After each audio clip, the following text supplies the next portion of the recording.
Claudine's point of view. Huminga ako ng malalim para ayusin ang sarili ko. Hindi ko alam kung anong sinabi ni Alina at Adrian kay Tyrone para magkaganon siya, pero alam kong hindi yun maganda. Marahil sinabi nila sa kanya ang katotohanan, o nagsinungaling ulit para sirain ang aking imahe. Pero kahit alinman sa dalawang yun, hindi nito mababago ang katotohanan na galit si Tyrone at marahil ay nadismaya sa akin. Pero hindi lang ako pwedeng umatras. Hindi ngayon kung kailan handa na akong sabihin sa kanya ang totoo. Baby, pwede ka bang manatili dito at manood ng cartoons? Tanong ko kay Charlie at pilit na ngumiti habang pinipigilan ang pagbagsak ng mga luha ko. Mommy just gonna talk to Daddy Tyrone, okay? Halata mang naguguluhan ay tumungo pa rin sa akin si Charlie. Okay, Mommy, I'll just wait here. Matamlay akong ngumiti sa kanya bago pinuntahan si Tyrone sa taas. Doon, nakita ko siyang nakaupo sa gilid ng kanyang kama. Nakayuko siya habang magkadaop ang dalawang palad. Marahan akong huminga ng malalim bago ako humakbang palapit sa kanya. Tyrone, malambing kong tawag sa kanya. Lumunok ako ng laway ng may kung anong bamara sa lalamunan ko ng bibigkasan ko na sana ang mga salitang kanina ko pa gustong sabihin. Tyrone, muli kong tawag nang hindi man lang niya ako tiningnan. Liv Claudine, please, mariing sambit niya. Bakas sa tono ng boses niya na nagpipigil siya. No, pagmamatigas ko bago ako tumabi sa kanya. Marahan kong ipinatong ang palad ko sa hita niya. Hindi ako aalis hanggat hindi mo sinasabi sa akin ang dahilan kung bakit mo ako tinatiboy. Doon na siya tumingin. Natigilan ako nang makita ko ang namumulang mga mata niya, ang pagpipigil niyang umiyak. Ang kanyang mga mata ay puno ng sakit at pagkabalisa at galit. Magpapatuloy ka pa ba sa pagpapanggap?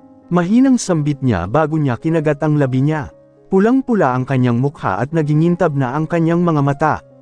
Patuloy mo pa rin bang ipagpapatuloy ang iyong pagpapanggap at saktan pa ako lalo? Pahina ng pahina niyang sambit bago siya huminga ng malalim. May kung anong dumurog sa puso ko nang makita ko ang ekspresyon niya. Tell me, anong sinabi nila sa'yo? Tumingin siya sa akin. I saw how dismay painted his face. Bakit, marami ka bang tinatago sa akin? I just need to know, sambit ko sa kanya. Please. Pagsusumamo ko habang nakatingin sa mga mata niya. Tell me Tyrone, please. Sinabi sa akin ni Alina at Adrian ang lahat. Sinabi nila sa akin kung paano ka binayaran upang maging bahagi ng plano ng aking ama, aniya at mapait na ngumiti sa akin. Totoo ba ang mga ipinakita mo sa akin, Claudine? Ano? Kumunat ng husto ang noo ko. Anong plano? Please. Huminga siya ng malalim at pumikit. Please stop. I don't want to hate you more, Claudine. So please, just admit it. Please, aniya at doon na bumagsak ang mga luha niya. Minahal kita. Tyrone, listen, umiling siya. Please don't hurt me anymore. Please, pagsusumamo niya sa akin. Tumingin siya sa akin gamit ang nagmamakaawan niyang mga mata. You're my greatest pain, Claudine. Hindi mo alam kung gaano ako kamiserable ngayon. No, that's not true, Tyrone. Hindi totoo ang sinabi nila. Biktima lang din ako, depensa ko sa sarili ko, pero mukhang hindi siya naniniwala. Hindi siya maniniwala. Wala akong alam. Wala. He looked at me, disappointed and hurt. Sinabi sa akin ni Adrian ang dahilan kung bakit ka pumayag sa mga kahilingan ko, aniya at huminga ng malalim. Lahat para sa pera. Lahat para sa pera lang. Ano? Maging ako ay naguluhan na rin sa sinabi niya. Hindi kita maintindihan. Please, pakinggan mo ako. Hear my side. No need, Claudine. No need, malamig niyang sambit bago nawala ng emosyon ang kanyang mga mata. I heard everything. Kinagat ko ang labi ko para sana pigilan ang pag-agos ng mga luha ko pero hindi ko na talaga kinaya. I cried in front of him. I broke down. Tyrone, huwag namang ganito, oh. Huwag naman, pagsusumamo ko sa kanya. Mahal kita, mahal na mahal kita, hindi ko magagawa ang mga bagay na yun sa'yo. Tumitig sa akin ang kanyang blankong mga mata. But you did. You lied to me, walang emosyon niyang sambit. I told you I hate it when people lie to me. I'm so done with lies, Claudine. Pagod na akong masaktan dahil sa mga kasinungalingan niyo. Give me a break. Give me my peace. Aniya at doon na muling tumulo ang luha niya. Mabilis siyang tumalikod sa akin. Leave. Tyrone. Bumuhos ng tuluyan ang mga luha ko. I tried to hug him, pero inalis niya ang mga braso ko at marahan akong itinulak palayo. Tyrone, please. Kung mahal mo talaga ako, aalis ka. Huminga ako ng malalim. Lumunok ako ng laway. Yun ba talaga ang gusto mo? Mahinang tanong ko sa kanya. Kapag umalis ba ako ngayon, pakikinggan mo ang paliwanag ko. Just leave, Claudine. Mapait akong napangiti. Promise me you'll listen to me. Okay, naikuyong ko ang kamay ko. Fine. If that will make you feel better, fine, aalis ako. Aalis kami. But please, bigyan mo ako ng pagkakataong magpaliwanag sa iyo. Kahit isang beses lang. Hindi siya agad sumagot. Sige, I'll contact you once I am ready, malamig niyang tugon. Tumango lang ako at tahimik na umiyak. Huminga ako ng malalim para pakalmihan ang sarili ko. Pinahid ko ang mga luha ko. Sinigurado kong tuyo na ang mata ko bago ako bumaba. At nang makita ko si Charlie ay muli na naman akong naiyak. I failed him. Nabigo akong ibigay sa kanya ang pamilyang nararapat sa kanya. Anak, tawag ko sa kanya. Mabilis siyang lumingon sa akin. Kita ko kung paano siya napatitig sa akin, lalong-lalo na sa mga mata ko. Did you cry, mommy?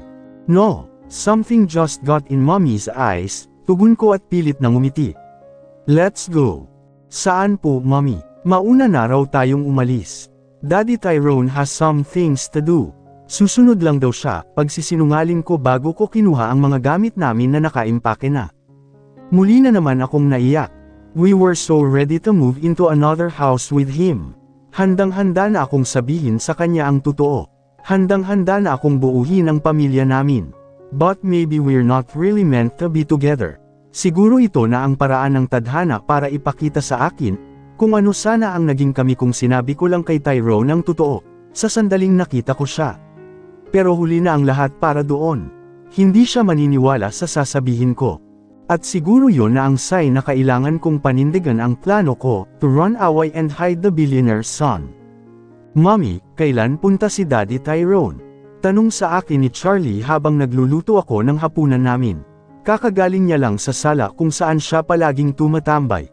It's been days since we came here pero wala pa siya, dagdag niya bago tumitig sa akin ang inosente niyang mga mata habang naghihintay ng sagot.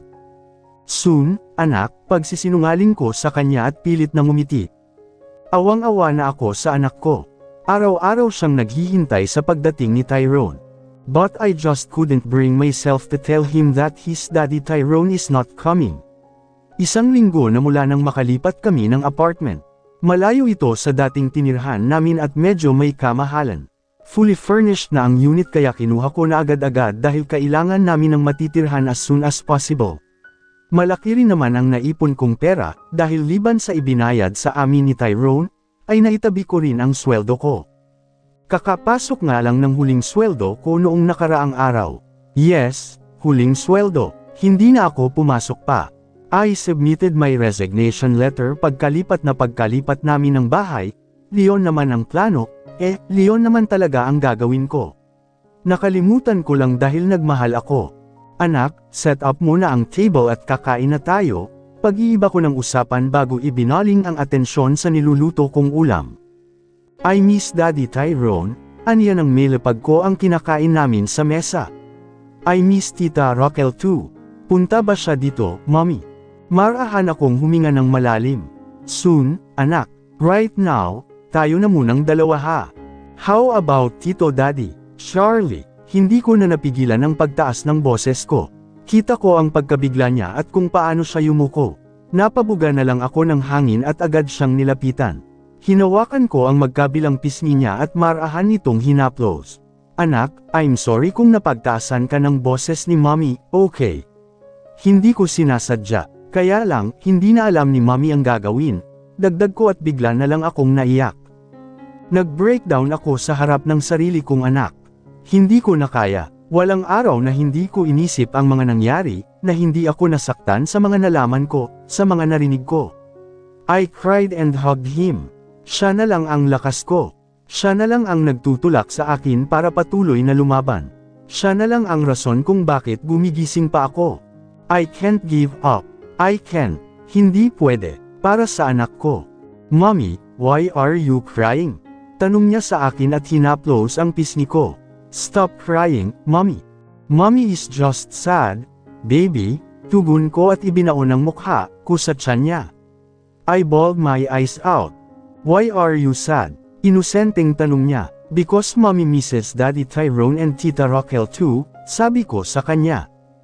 Okay, you can cry until your sadness are gone, aniya at ngumiti sa akin ng pagkatamis-tamis.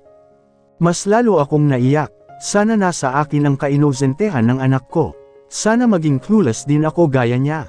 I wish kaya kong maniwala agad sa sinasabi ng iba. Let's eat na, sabi ko sa kanya bago ako bumalik sa kinauupuan ko habang pinupunasan ang mukha ko.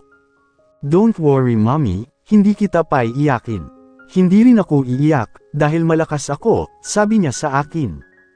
Tumungo lang ako sa kanya at ngumiti. Maghahating gabi na pero hindi pa rin ako makatulog. Basang-basa na ang mga unan ko kakaiyak. Isang linggo na akong ganito. Isang linggo na akong lunod na lunod sa sakit at lungkot. Sa umaga ay kaya akong pigilan dahil napupunta sa ibang bagay ang atensyon ko, pero sa gabi. Hindi. Kung kailan tahimik na ang lahat ay siya namang pag-ingay ng mga boses sa loob ng ulo ko, siyang pagbaha ng mga alaala na wala ng pagkakaiba lahat masakit, kahit pa ang mga masasayang alaalang kasama ko sila. Those happy memories are even more painful. Mas nakakadurog ng puso. Kinuha ko ang cellphone ko para i-check kung may natanggap na ba akong text mula kay Tyrone, pero wala. Nakita ko rin ang napakaraming text sa akin ni Raquel. At lahat ng yun ay puro paghingi sa akin ng patawad. Makailang beses na rin niya akong tinawagan pero hindi ko ito sinagot kahit isang beses man lang. Ulap, patawarin mo ako. Ulap, mag-usap tayo, please. Ulap, sorry na. Please, mag-usap tayo, please. Lilan lang yan sa mga text niya sa akin. Sa totoo lang ay hindi ako galit kay Raquel. Hindi ko kayang magalit sa kanya. Dismayado lang ako dahil hindi ko inakalang may ganoon na palang nangyayari pero hindi man lang niya sinubukang magsabi sa akin. Hinding-hindi ako magagalit sa kanya. Kapatid ko siya, siya yung other half ko. Napagdaanan namin ang mga ups and downs through thick and thins. Hindi niya ako iniwan noon pa man.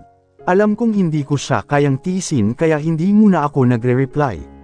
Gusto ko lang iparealize sa kanya kung gaano ako nasaktan sa ginawa niya. Nilingon ko ang anak ko at napabuga na lang ng hangin. Lumapit ako sa kanya at hinalikan siya sa noo, pero bigla akong natigilan ng maramdaman kung sobrang init niya. Agad kong inek ang temperature niya at halos mawindang ako nang umabot ito ng 39. Agad akong nilamon ng pagkataranta. Charlie, tinapik-tapik ko siya para gisingin. Anak, mommy, mahinang tugon niya sa akin. Ang init mo. Wait. Dali-dali akong kumuha ng bimpo at nilagay sa noo niya. Pagkatapos ay dali-dali akong humagilap ng gamot sa bag ko. Palagi kasi akong may dalang gamot dahil alam kong madaling magkasakit si Charlie. How are you? Namumungay ang mga mata niya nang tumingin sa akin. Okay lang ako mommy, my head just hurts, aniya at muling pumikit. Tumango-tango ako. Okay, drink ka muna water, anak. Magluluto si mommy ng makakain mo bago ka take ng gamot ha. Sabi ko at dali-daling kumilos. Nagluto lang ako ng noodles na may itlog dahil yun lang ang available. Pagkatapos ay pinakain ko na siya at pinainom ng gamot at pinabalik sa pagtulog. At matapos ang ilang minuto ay heto na ako ngayon, nakatingin sa anak kong payapang natutulog. Hindi pa rin bumababa ang lagnat niya kaya inoobserbahan ko siya. Hindi na bago sa akin na nilalagnat siya ng ganito kataas. Alam ko namang humuhupa rin ito kinaumagahan. Siguro nagpanik lang ako dahil hindi ko napansin ang pananamlay niya kanina. Mommy, kailan po pupunta si Daddy Tyrone? Tanong muli sa akin ni Charlie. Kakagaling niya lang sa sala kung saan siya palaging dumudungaw sa bintana para maghintay kay Tyrone. Soon anak. It's been 4 days since nilanat siya ng grabe. Kinabukasan ay hamupa naman ang lagnat niya, pero bumabalik ito tuwing gabi at nawawala sa umaga. Pansin ko rin ang pananamlay niya, pero sa tuwing sinasabi ko sa kanya na pupunta kami ng ospital ay hindi siya pumapayag. Nagagalit siya sa akin at nagkukulong sa kwarto. Hindi na rin siya pumapayag na bihisan ko siya. Siya na lang mag-isa ang naliligo at nagbibihis sa sarili niya. Sabi niya ay ayaw na raw niya akong abalahin dahil marami na raw akong ginagawa. Mommy, will Daddy Tyrone really come? Bigla ang tanong niya kaya napatingin ako sa kanya. Nagulat ako sa tanong niya. Yes anak, really? Yep, bakit mo natanong? Casual na tanong ko sa kanya bago ako lumuhad sa harapan niya para magkapantay ang mukha namin. Kasi last night, nakita ko siya sa panaginip ko, aniya. Nakita ko siya at sinabi niya sa akin na pupunta siya sa isang lugar na malayo, dagdag niya. It's not true, anak. Darating siya, paninindigan ko. Tumango lang siya sa akin. Okay, oo, anak. Sige na, you color your color books muna ha. Magsasampay pa si mommy, sabi ko sa kanya. Okay po, aniya at bumalik na sa sala habang ako naman ay isinampay na ang mga nilaban ko para makapagmeryenda na kaming dalawa. Nang matapos ako ay sinilip ko na siya sa sala at nakita siyang nakahiga sa sofa habang yakap-yakap ang sarili. Napangiti na lang ako at nilapitan siya pero habang palapit ako ng palapit, ay napapansin ko ang mabilis na pag-angat ng kanyang mga balikat. Dinig ko rin ang mabibigat niyang paghinga, kaya dali-dali ko siyang nilapitan at tiningnan. At halos takasan ako ng dugo nang makita ko ang nakangiwi niyang ekspresyon, habang may umaagos na dugo sa kanyang ilong. Charlie, dali-dali ko siyang dinaluhan at kinarga. Anak, anong nangyari? Tanong ko habang tinatapik ang pisngi niya pero hindi siya sumasagot. Anak, naririnig mo ba ako? Nang hindi talaga siya sumagot ay doon na ako nilamon ng takot at pangamba. Dali-dali ko siyang kinarga, ni hindi na ako nakapagbihis at hindi pa magkapares ang tsinelas na naisuot ko. Basta kinuha ko lang ang wallet ko at lumabas na. Wala akong ibang naiisip kundi ang madala ang anak ko sa ospital sa lalong madaling panahon. Tulong, sigaw ko sa mga kapitbahay. Tulong, tulungan niyo kami. Mabuti na lang at maraming tao sa paligid at tinulungan nila akong makahanap ng masasakyan papunta sa ospital. Habang bumabiyahe ay wala akong ginawa kundi ang umiyak lang ng umiyak dahil hindi talaga nagigising si Charlie. Nakangiwi lang siya na tila ba'y may matinding dinadamdam. Anak, ano bang nangyari sa'yo? Naibulalas ko na lang bago ko siya niyakap ng mahigpit at humagulgol. Manong, pakibilisan po please. Tarantang sambit ko sa driver dahil nilamon na ako ng takot. Hindi ko mapigil ang sisihin ang sarili ko sa nangyari. Sana pala noon ko pa siya dinala sa ospital. Sana pala hindi ko na pinalagpas pa ng ilang araw. Masyado akong naging kampante dahil nakaka-recover naman siya dati. Sorry, sambit ko sa kanya habang hinahaplos ang namumutla niyang mukha. Sorry, anak, kasalanan ni mommy, kasalanan ko. Kuya, bilasan niyo po please. Pinaharurot ng taxi driver ang sasakyan habang walang tigil siyang bumubusina. Malapit na tayo ma'am. Tumango lang ako at patuloy pa rin sa pagiyak. Matapos ang ilang minuto ay nakarating na kami sa ospital. At halos talunin ko ang distansya para salubungin lang ang stretcher na tulak-tulak ng mga nurse. Agad kong inihiga ang anak ko. Tulungan niyo ang anak ko. Please, ma'am, sir, please save my son. Kumalma po kayo, ma'am. Magiging maayos po ang lahat. Kami pong bahala sa anak nyo, sabi sa akin ng isang nurse habang ang mga kasama niya ay inaasikaso ang anak ko.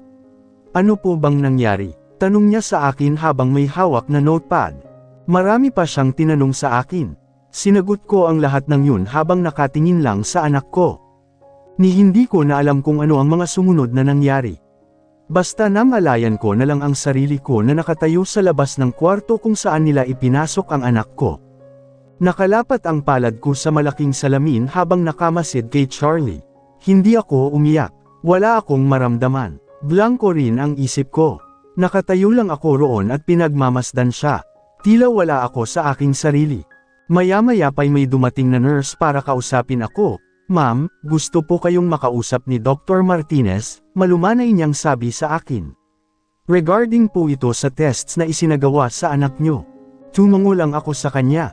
Dito po tayo. Sinundan ko lang siya hanggang sa makarating ako sa opisina ng sinasabi niyang Dr. Martinez.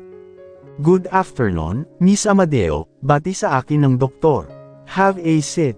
Good afternoon doc, matamlay kong bati saka ako umupo. Kumusta po ang anak ko? He's fine for now, tugon niya bago niya ako tinitigan ng diretso sa aking mga mata. But he has to undergo treatments as soon as possible. Natigilan ako sa aking narinig. Treatment. Kita ko ang paglungkot ng mga mata ng doktor. Chemotherapy, Miss Amadeo. Your son has leukemia. Tila nabingi ako sa narinig ko. Tila tumigil ang pagtakbo ng mundo, at wala akong ibang naramdaman kundi ang tila pinipigang sensasyon sa puso ko. Nang hina ako, leukemia. Hindi makapaniwalang sambit ko. Paano nangyari yun, Dok? Wala naman kaming kamag-anak na may ganong sakit. Hindi ito namama ni Miss Amadeo. Ito ay sanhi ng genetic changes sa blood cells na ginawa sa bone marrow cells, paliwanag niya sa akin. And we have to act fast, dahil base sa test results, ang iyong anak ay nagkaroon ng acute leukemia na mas mapanganib dahil sa mabilis na pag-grow nito.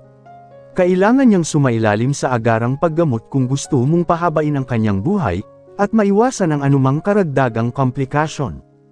Halos mawalan ako ng lakas sa narinig. Sobrang sumikip ang dibdib ko.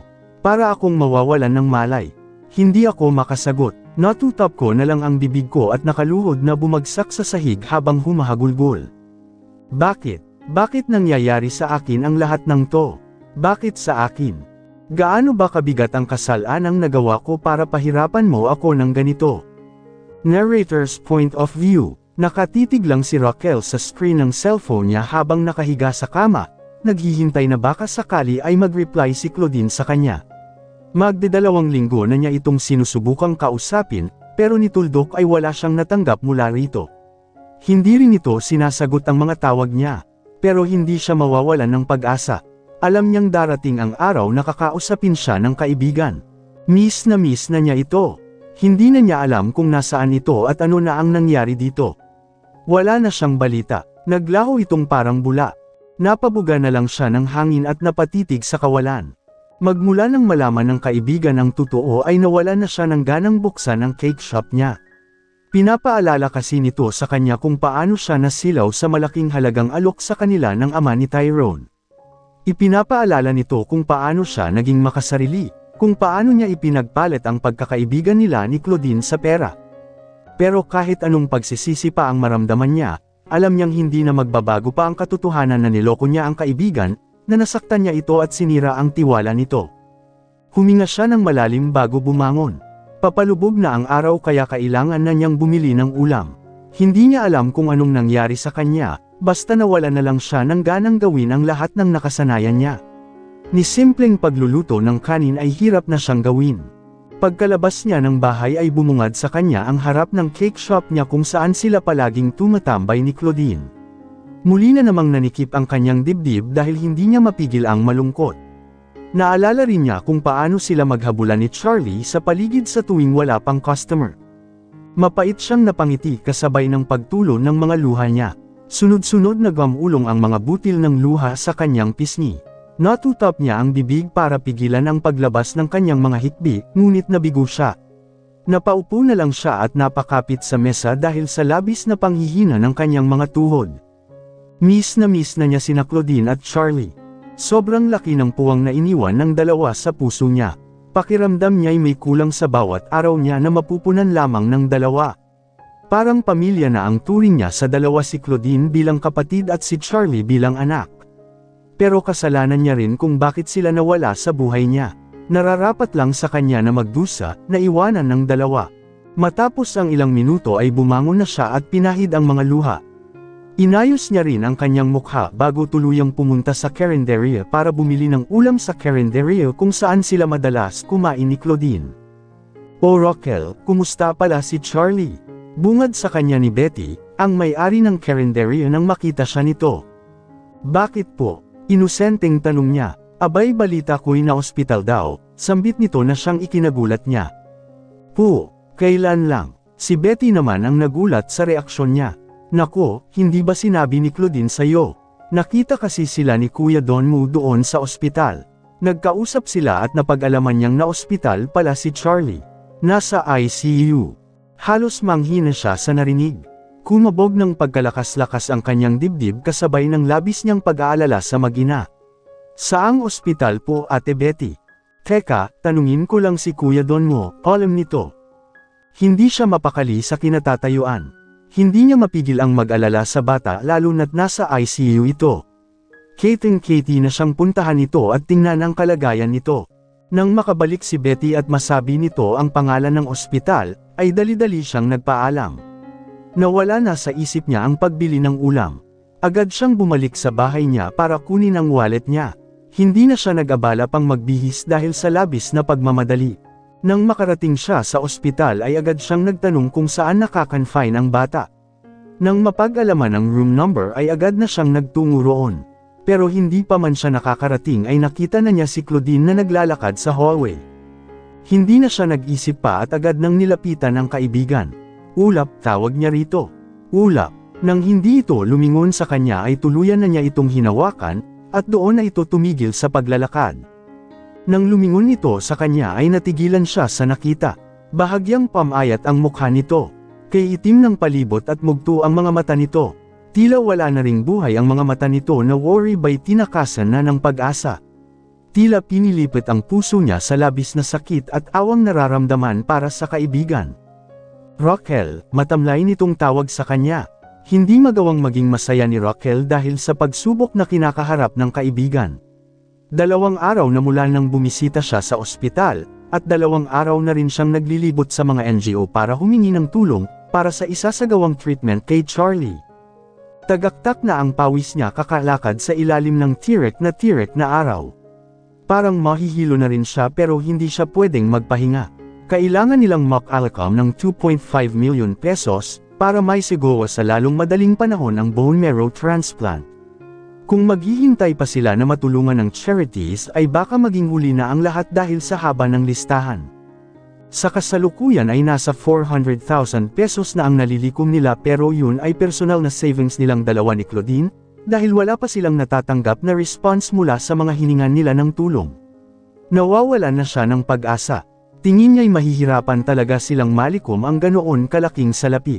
Napabuga na lang siya ng hangin bago kinuha ang cellphone. Napahigpit ang pagkakahawak niya rito nang maalala ang sinabi sa kanya ni Claudine, na huwag humingi ng tulong kay Tyrone. Pero sa sitwasyon nila ngayon ay hindi pwedeng pairalin ang pride. Hindi pwede. Buhay ni Charlie ang nakataya.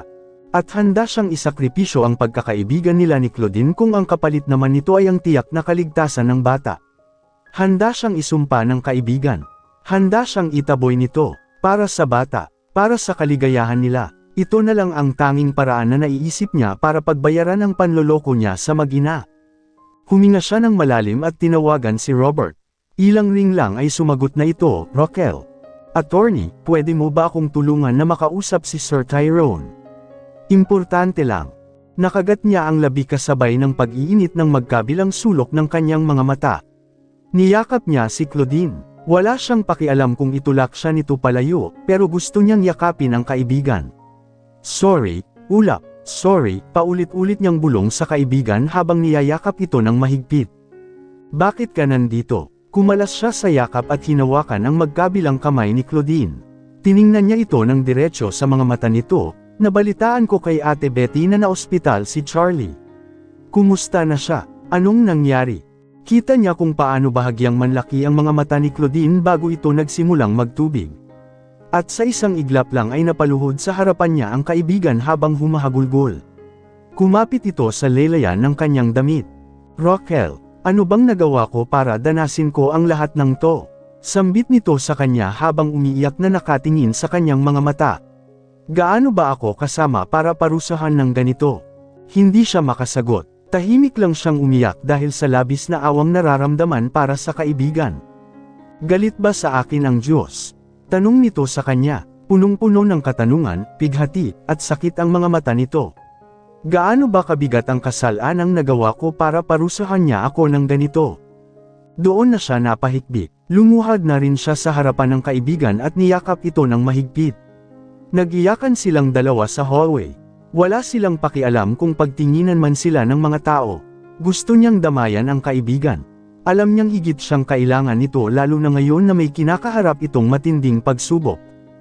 Kahit na nagkabati na sila ni Claudine ay hindi pa rin. Hindi mapakali si Raquel habang nakaupo sa sofa at hinihintay ang pagdating ni Tyrone.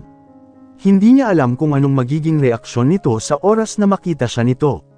Hindi kasi nito alam na siya ang makakausap nito. Pinakiusapan niya kasi si Robert na kung maaari ay huwag sabihin ang pagkakakilanlan niya dahil baka hindi siya harapin ni Tyrone.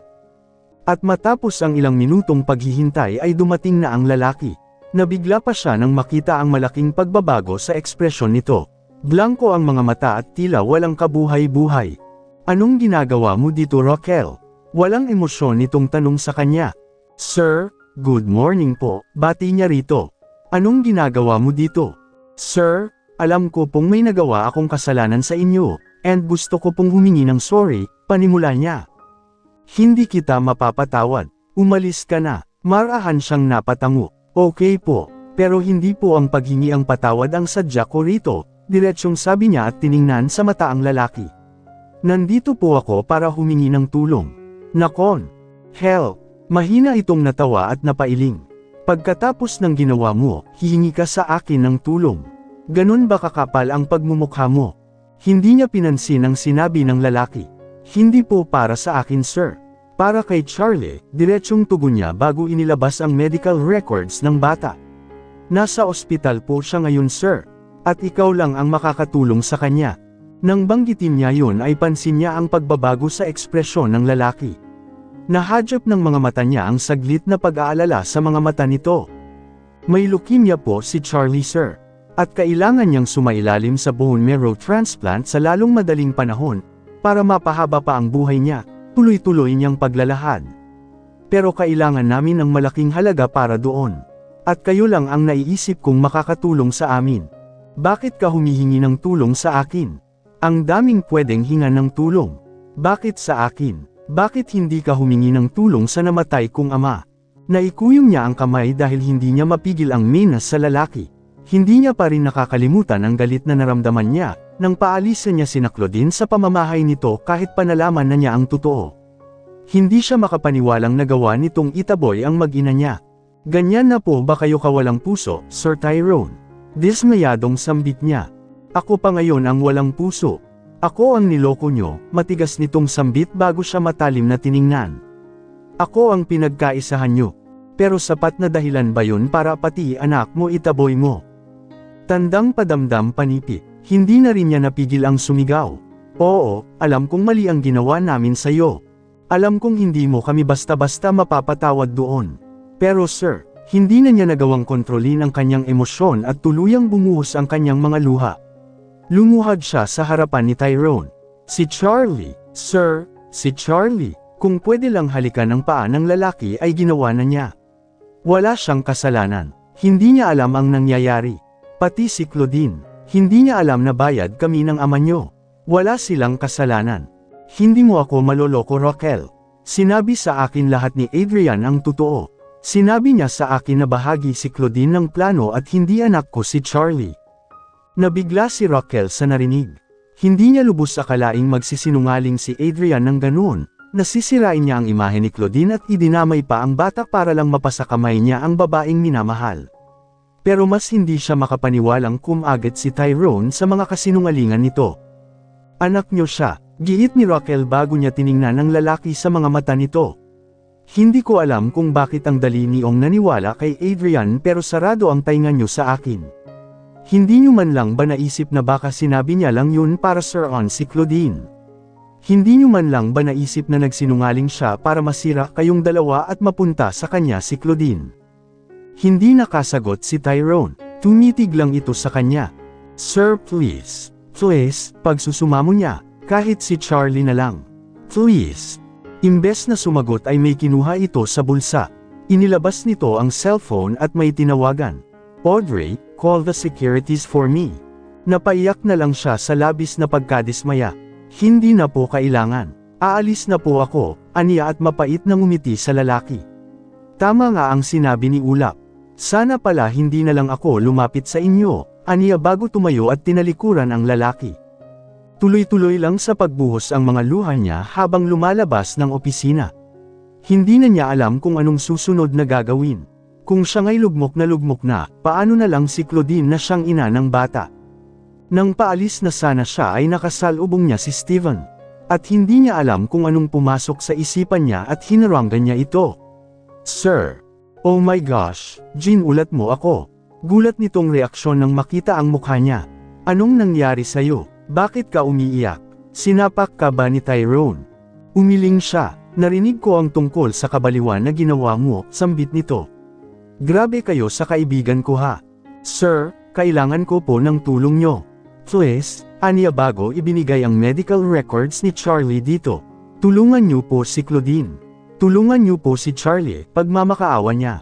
Wala na siyang pakialam kung ano ang tingin sa kanya ng mga tao. Ang tanging nasa isip na lang niya ay makabawi kina Claudine at Charlie. Kaya sana magawa niya yun bago pa man maging huli ang lahat.